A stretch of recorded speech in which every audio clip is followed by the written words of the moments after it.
Hey everyone. So, we have a lot to talk about. This is the weekend of SDCC. We're doing a Transformers Toy News Roundup. I'm going to give this disclosure right now. I am shooting this at 2 o'clock on Sunday. You guys are going to be watching this on Monday. There is a chance that there's going to be stuff revealed tonight, and I'll try to add it onto the video, but this was really the only time I could record, and I didn't want to push back that news video because we always put it up on Monday. But even with that, there is a lot to talk about.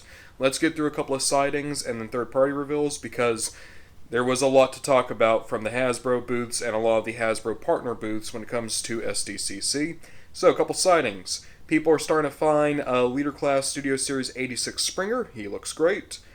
And they've also started to find Bumblebee Movie Skywarp. I didn't think I was going to pick up this figure. It looks better in person, and also, if I have a Thundercracker, I always like a Skywarp to go with him. And then there's also been a sighting of the Jada Toys Volkswagen Beetle. This does not transform, it's just 1/24th scale. Looks okay. Third party, there was really only one thing to talk about.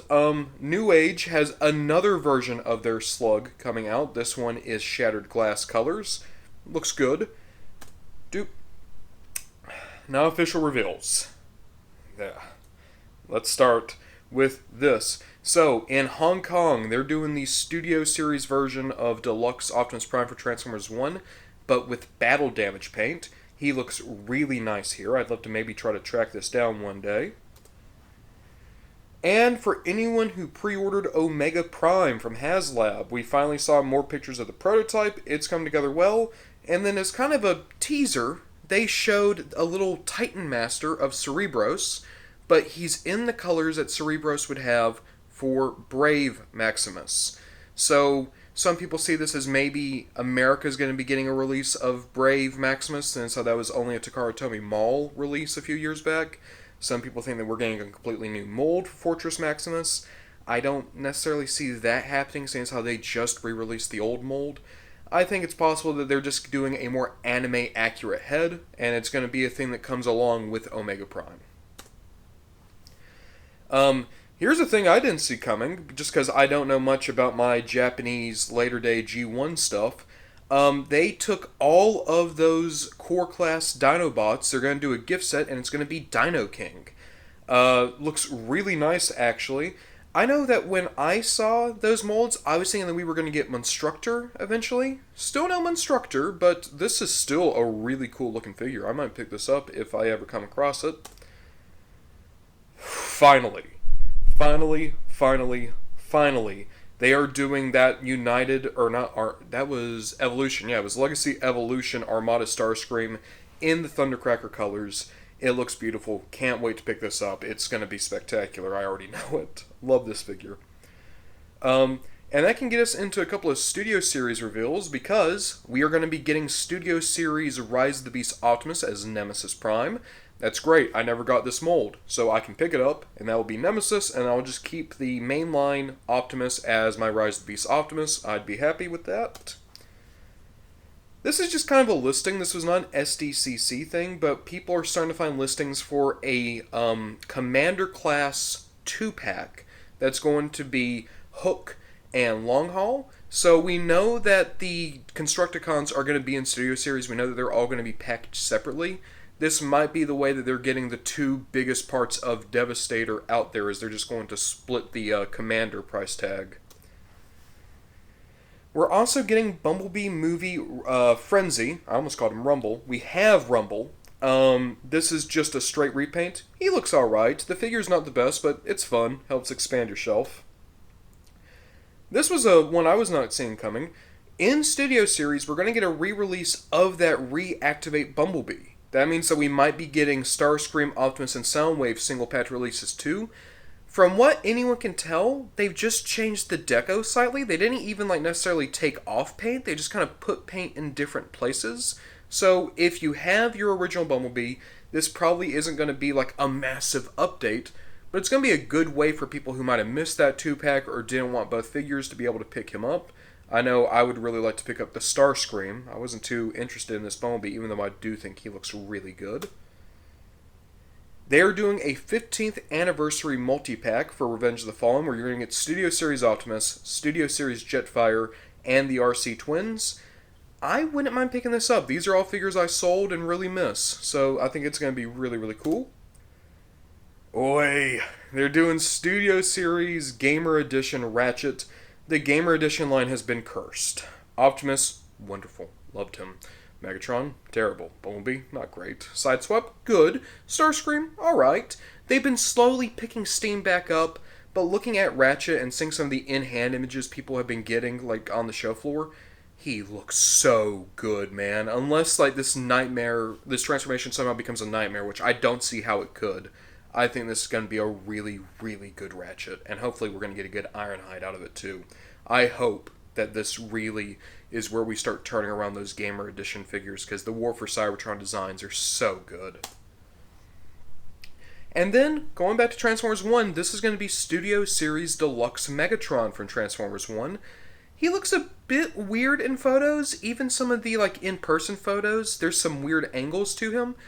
I think it's going to be a figure that's just not going to be very photogenic. He looks like he'll be fun, it looks like he has a decent transformation. It's just, he's got some oddities to him, especially in silhouette. We're getting a reissue of G1 Optimus Prime in more anime-accurate colors. This is going to be a Walmart exclusive. I literally just did my top 10 Optimus Prime figures a while back, and in that I kept saying how much I miss having G1 Optimus. This is going to be Walmart exclusive. I absolutely will try to track this down. I would love to have this figure and the trailer back in my life. And then there's this. Missing Link, or repainting Optimus in yellow, red, and blue, and this is supposed to be G1 Sentinel Prime. I'm not feeling it. Maybe some people out there, they'll really connect with this. I was hoping that they were going to be a lot more heavy with the remold. Because G1 Sentinel Prime, if you've never seen him, he is a weird looking guy. He looks like a U-Haul truck. It's just yellow Optimus, isn't it? This is cool, though. We're going to start getting into some crossovers. Transformers G.I. Joe is still going somehow, and we have now gotten Sergeant Slaughter and his tank. I forget what the tank is called. It's going to turn into Cup. He does have a bit of a backpack on him, but I really like the proportions here, and I love how they actually managed to fit in Cup's weird shoulder design. I've not picked up any of these G.I. Joe Transformers. The only one I've ever been tempted by was Soundwave. I think I still will pick up Soundwave one day. Cup, though? I think Cup is like on that Soundwave level. I really like this. This is the big one, though. So, from Collaborative, we're getting the kit from Knight Rider. The figure is almost one for one the Universe Prowl mold. They've just kind of streamlined it, cleaned it up. I am not big on Collaborative most of the time, but this I will absolutely pick up because it's just a really cool looking toy. Going into Transformers 1, they actually kind of revealed a couple of one-step changers. I don't think we've seen Megatron or Sentinel Prime up till now, but now we see what their one-step changers are going to look like. You can see Sentinel is in his box back there. And it turns out that the main line is going to have a leader class because there's going to be mainline Transformers 1 leader class Optimus Prime. He looks really solid. He basically looks like the Studio Series figure just blown up a little bit. I would love to pick this guy up. Now we're going to get into some of the licensed third parties, some other companies that are licensees to Hasbro. So Unix Square is doing their Combat Optimus. So this is a model kit, and you'll be able to build up the robot mode, but then you can take it apart and you'll be able to build up the truck mode too. Kinda cool, kinda cool. Yellow Park. I think this is most people's favorite licensed third party right now. They just showed off a bit more of their Starscream. Wonderful looking figure. I've not gone into Yellow Park yet. Starscream might be what makes me try to check it out. They've also shown off that they are going to be doing the Knight Optimus from Age of Extinction. Wild design. They've never really been able to capture it perfectly in a transforming figure unless you count Unique Toys Challenger. I would love to pick this up just because it's a good design. They're also going to be doing Mirage from Rise of the Beasts, Shockwave from the Bumblebee movie, and Blitzwing from the Bumblebee movie. All of these look really solid. They'll be able to help fill out your movie shelf a little bit. And now we're going to Flame Toys and their Curry line, which is their super high-end, like $500-$600 range figures. They've just shown off Die Atlas. I'm just about to do a mini Toys of Die Atlas video. I think it's so cool that this is another one I get to add to that video now. I love the sculpted detail here. I can't wait to actually see what he looks like in color because Die Atlas is like one of my favorite Japanese exclusive characters. They've shown off a little bit of their Starscream, looking absolutely gorgeous. If they ever do this as a Thundercracker, I will pick this up. Even as just Starscream, I'm definitely tempted. Ultra Magnus looking really cool. He has massive, massive shoulders, even for a Magnus. He kind of reminds me of the design they had for Magnus in like the last few issues of More Than Meets the Eye before it went to Lost Light, where like I think Brainstorm said that this was his Ultra Magnus armor. Really a heavy duty looking figure here. Going into their Flame Toys model kits, we're going to get G1 Megatron. Megatron's head looks so weird here, but the body does look pretty solid. We're also going to be getting Beast Megatron. This is such a good looking figure. I don't do many of the Flame Toys model kits. I will absolutely do this Megatron. I just think he looks spectacular. I love how they actually made the tail arm menacing. Just look at his massive fusion cannon now. They've also announced that they're going to be doing animated Optimus with the Magnus Hammer and the jetpack. Yes, please, absolutely. I was never able to get the Japanese version of this figure that came with all this stuff. I would love to get a Voyager-sized model kit that's going to be able to put this design on my shelf. Adore it. They're also going to be doing Bonsai-tron, which is cool. I'm curious if this is ever going to be kind of turned into Bludgeon down the road because their designs are so similar. But hey, if anyone out there is a big fan of Bonsai-tron, you got a Super 7 Bonsai-tron, you got a Flame Toys Bonsai-tron, maybe eventually we'll get a Threezero Bonsai-tron. Why not? Why not? Speaking of, well, no, this is still Yellow Park. Yellow Park are doing model kits for Transformers 1. They're going to be doing the designs of the characters before they get their transformation cog and after. As you can see, they kind of grow up after they get the cog. You can see it with Alita. They go from about deluxe size to about Voyager sized. These are supposed to all be out September 24th, so around the time the movie comes out. I think they all look so good. I'm absolutely going to at least get their pre-transformation cog designs because I think they're so unique. I love D16. I love Alita 1. In terms of after they get the cogs, I do think some of the designs get a little bit messy, like Megatron, but I would pick up Alita 1 again. I'd probably pick up that Optimus. I'll probably pick up all these, I'll be honest. Because Yellow Park, they're never too expensive, and they all just look wonderful. Can't wait to mess with them. Now we're getting into my favorite license partner, that being Threezero. They are doing Mirage in the DLX line, and it's actually going to be coming with Noah in his power armor. So you have 8 inches for an 8-inch figure for Mirage, a 4-inch figure for Noah. I think he looks really solid. In the MDLX line, which is my favorite line of Transformers going right now, they're repainting the Seeker mold as Sunstorm and Acid Storm. These are going to be Big Bad Toy Store exclusives. I have no care for Sunstorm. I don't think I need that. Acid Storm is tempting. But at the same time, I already have Starscream. I know I want Thundercracker and Skywarp. I don't think I need 4 of this figure. But boy, does Acid Storm look good. I love how green looks on that mold. But now we get to the figures that I saw and I'm the most excited for. That being the fact that Threezero is doing the Transformer 1 designs in their MDLX line. So this is their 6 to 7-inch line. This is what Orion Pax is going to look like. Perfect. It looks just like he does in the commercials.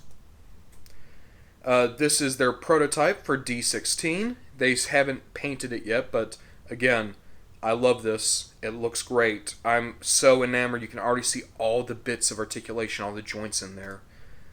And then here is their photo for Alita 1 and Bumblebee. And, of course, Alita 1, one of my favorite Transformers characters. I want to get all the Alita 1 figures they do for Transformers 1. I'll probably wind up picking up all 4 of these. I love Threezero. Their deluxe line is fine, but their MDLX line, that's where all my favorites are coming from. I'm so happy that it's the MDLX price point that's getting the Transformers 1 characters. But, yeah, that is going to be our roundup. As I said before, there was a lot to talk about. Not a lot from actual Hasbro, though. It was a lot of license partners that were talking about their new stuff coming out. Hey, this is future Ron Bonded John popping in. I almost forgot. Threezero is also doing a deluxe lockdown, so this is going to be about 10 inches tall. It is going to be a beautiful figure. Doesn't transform, but I mean, look at it. It is a perfect movie lockdown. I find it kind of funny because, like, literally just a couple days ago, I just released my many Toys of Lockdown. Here we are. I was complaining about our newest lockdown in that video because I wasn't really feeling the Legacy figure. This is a pretty good return to form for Lockdown. PulseCon is going to be in a few weeks. As time tells, it seems like Hasbro usually just kind of puts a small thing together for actual San Diego Comic-Con. Most of their truly massive reveals are going to be at that PulseCon. That's probably going to be where they announce whatever the next wave of generations is going to be, because they're going to be wrapping up Legacy with United. But in any case, we're going to be getting a lot more Hasbro news in a few weeks. We're probably going to get a lot more news about more Transformers 1 stuff before too much longer. But San Diego Comic-Con, there was a lot of stuff here that I am really, really interested in. There's a lot of stuff here that I can't wait to pick up. I think the winners for this convention from me, Threezero's reveals, I liked all of them. Yellow Park found a lot of cool stuff to do. Even Flame Toys, like that Megatron and that Diatlas really, really interest me. I think the single thing from San Diego Comic-Con that I'm probably the most surprised by is Diatlas. Thing I'm most excited for? Probably one of the little ones. But I'll ask you guys, is there anything you're excited for? Is there anything that you're hoping they might announce here in the last few hours of San Diego Comic-Con? Or maybe that they'll announce at the next PulseCon? Other than that, thank you guys for giving me some of your day, and we'll see what we get up to next time.